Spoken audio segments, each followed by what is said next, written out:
नमस्कार,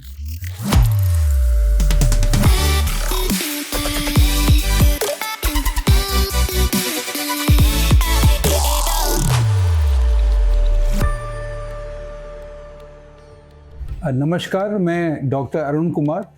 मैं kidney specialist हूँ, गुर्दा रोग विशेषज्ञ, लखनऊ से। तारीख 21 जून, हम सभी जानते हैं ये दिन हमारे विश्व योगा दिवस के रूप में मनाया जाता है।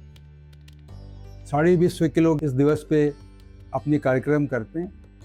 इस दिवस पे मैं अपने गुर्दे के मरीजों के लिए जो योगासन से जो उनको फ़ायदा मिल सकता है उसके बारे में मैं संक्षिप्त रूप से आपसे बात करूँगा और एक योगा के बारे में बताऊंगा कि उसके क्या फ़ायदे होते हैं और उसको कैसे की जाती है, उसकी क्या प्रक्रिया होती है, इसके बारे में आपको बताया जाएगा।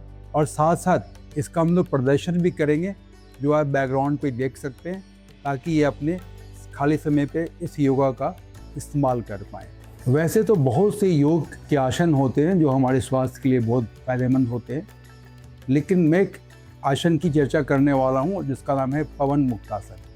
पवन मुक्तासन के कई फ़ायदे होते हैं, खासकर जितने भी शरीर में पेट के अंग होते हैं, ख़ास तौर से गुर्दा या किडनी, उसके स्वास्थ्य के लिए ये पवन मुक्तासन की जाती है।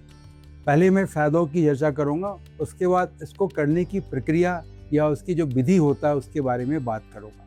पवन मुक्तासन शरीर के अंगों की मालिश करता है, गैस और सूजन को कम करता है तथा किडनी और पाचन क्रिया को बेहतर करता है, रक्त संचार को बढ़ाता है और कमर के निचले हिस्सों में तनाव को भी कम करता है।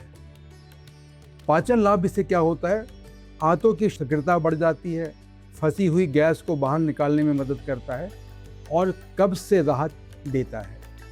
किडनी की उत्तेजना बढ़ाता है, पेट में दबाव डालकर किडनी के रक्त प्रवाह और उनकी कार्य क्षमता को बढ़ाता है।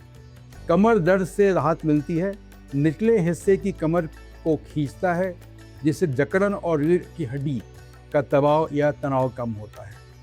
रक्त संचार बढ़ता है, शरीर के निचले शरीर में रक्त प्रवाह और वेनस रिटर्न बढ़ जाता है, तनाव कम करता है, तंत्रिका तंत्र को शांत करता है और चिंता से जुड़ी तनाव की स्थिति को भी कम करता है। समग्र स्वास्थ्य की इससे फायदे होते हैं, शारीरिक और मानसिक स्वास्थ्य को बेहतर बनाकर संपूर्ण स्वास्थ्य को सपोर्ट करता है। तो आपने देखा होगा कि इस आसन से बहुत तरह के फ़ायदे होते हैं। पेट में खासकर अंगों को और शरीर के निचले वाले हिस्सों में तनाव कम करने को और गुर्दे में खास तौर से खून का प्रवाह बढ़ा के उसको स्वस्थ बनाने की प्रक्रिया करता है। अब मैं पवन मुक्तासन करने की विधि बताऊंगा।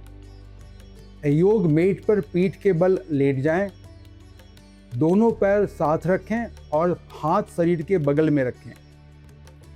गहरी सांस लें और सांस छोड़ते हुए दोनों घुटने को मोड़कर छाती की ओर ले आए। अपने हाथों को घुटने से नीचे जोड़कर उन्हें मजबूती से पकड़े। सिर और ठोड़ी को घुटने की ओर उठाएं, लेकिन कंधों को आराम की स्थिति में रखें। इस स्थिति को बनाए रखें और सामान्य रूप से सांस लेते रहें। जांघों को हल्का पेट की ओर दबाएं। सांस छोड़ते हुए धीरे धीरे वापस आएं। सिर और पैरों को मेट पर नीचे रखें। इस आसन को 20 से 30 सेकंड तक बनाए रखें, फिर प्रारंभिक स्थिति में लौट आएं। ये प्रक्रिया होती है जो हम लोग पवन मुक्तासन के रूप में करते हैं। तो इस विश्व योगा दिवस पे मैं आप लोगों के साथ अपनी बातें शेयर करना चाहता हूँ कि आजकल के समय में गुर्दे की बीमारी यानी किडनी की बीमारी बहुत ज़्यादा होने लगी है और हम सभी लोग को ये प्रयास करना चाहिए कि कुछ योगा का इस्तेमाल करके, आसनों का इस्तेमाल करके इसकी संख्या कम हो, लोग इस बीमारी से बच पाएँ और ये हमारी जो प्रिवेंटिव रोल होता है, जो रोग से बचने की जो तरीके होते हैं, उसमें आसन बहुत बड़ा रोल प्ले कर सकता है। इसलिए मैं आप लोगों से ये रिक्वेस्ट करूँगा कि ये जो आसन है या और भी आसन जो आप लोगों को पता हो उसका फ़ायदा उठाएं, उसको अपने जीवन का हिस्सा बनाएं। धन्यवाद।